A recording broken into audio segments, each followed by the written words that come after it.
Hello, everyone. Welcome to Durrett's Take. It's that time of the week where I go over my NFL predictions. So let's get started with my divisional round matchups.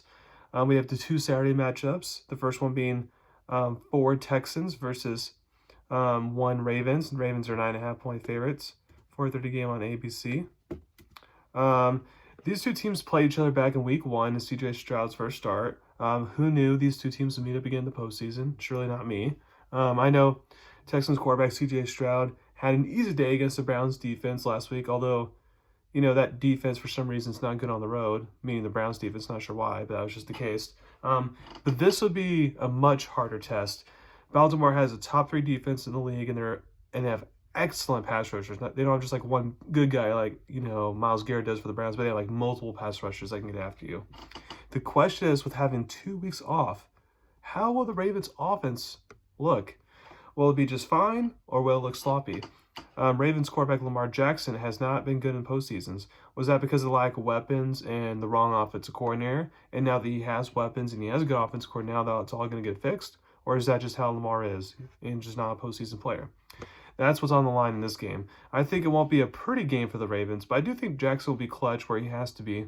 And the Ravens making a key scramble, a run or two, and the Ravens advanced the AFC title game for the first time since Joe Flacco was their quarterback. I have Baltimore winning 22-16. The other Saturday game, we got 7-seed Packers versus 1-seed 49ers, or 9.5-point favorites, 8:15 game on Fox. The Packers are the first 7-seed ever to win a wild card game. So you can't disregard them at all. I think the 49ers better be careful. The Packers offense has been playing better during the second half of the season. The Packers run a similar type of offense to what the 49ers run. So I think they can, the offense can be just fine. I'm not saying they're going to put up 48 points like they did last week, but they should be just fine. Now, the Packers defense, they were impressive last week, forcing 2 turnovers and holding that Cowboys high-powered offense to just 16 points before the garbage time points came. However, I don't think the Packers defense will have that same success they had last week. With the bye week, I see the 49ers head coach Kyle Shanahan take advantage of it, and will throw some wrinkles that can end up being the difference of the game. I have San Francisco winning 28-20. The Sunday games, you got the 4-seed Buccaneers versus the 3-seed Lions, 6.5-point favorites, 3 p.m. NBC game. A lot of people think the Lions will win this game easily.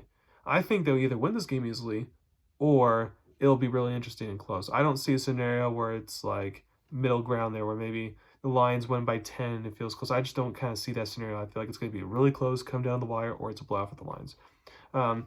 The question is, can the Lions offensive line give a pocket quarterback like Jared Goff enough time to get the ball out? If so, the Buccaneers secondary could be exposed because the problem that the offensive line for the Lions will have to handle is that the Buccaneers are the highest blitzing team in the whole NFL. Todd Bowles, the head coach for the Buccaneers, loves the blitz. So we'll have to see if the Lions will be able to handle that or not. 'Cause the Rams, for the most part, did not get much pressure at all in their last game, and that's how the Lions were able to just move the ball down the field with ease, and Goff was able to look so good.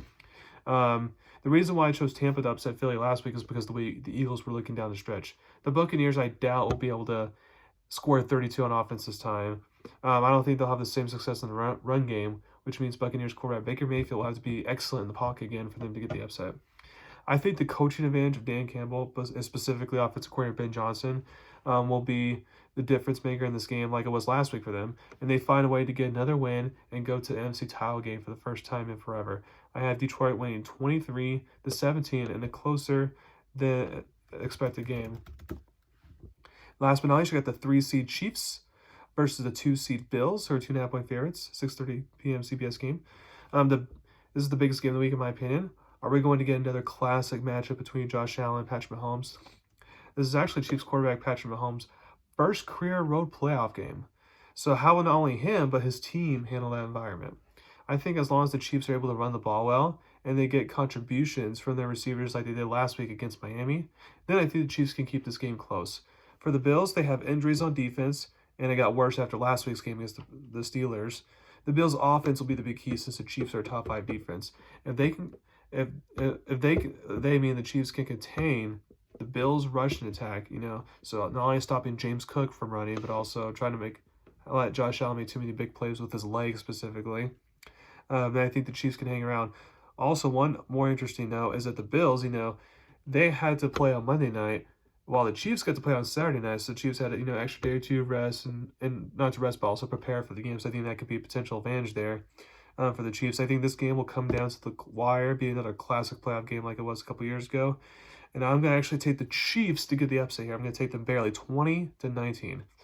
So again, for the Texans and Ravens, I have Ravens 22, Texans 16. For the 49ers Packers, I have 49ers 28, Packers 20. For the Buccaneers and Lions, I have the Lions 23, Buccaneers 17. And then for the Chiefs and Bills, I have Chiefs 20, Bills 19. So thank you very much for listening to my playoffs today. Please subscribe to my channel to learn about me. Also enjoy the college basketball that's been going on so far. It's been really good. And then, of course, the NBA season's going on so far. Thank you very much. You all have a wonderful day.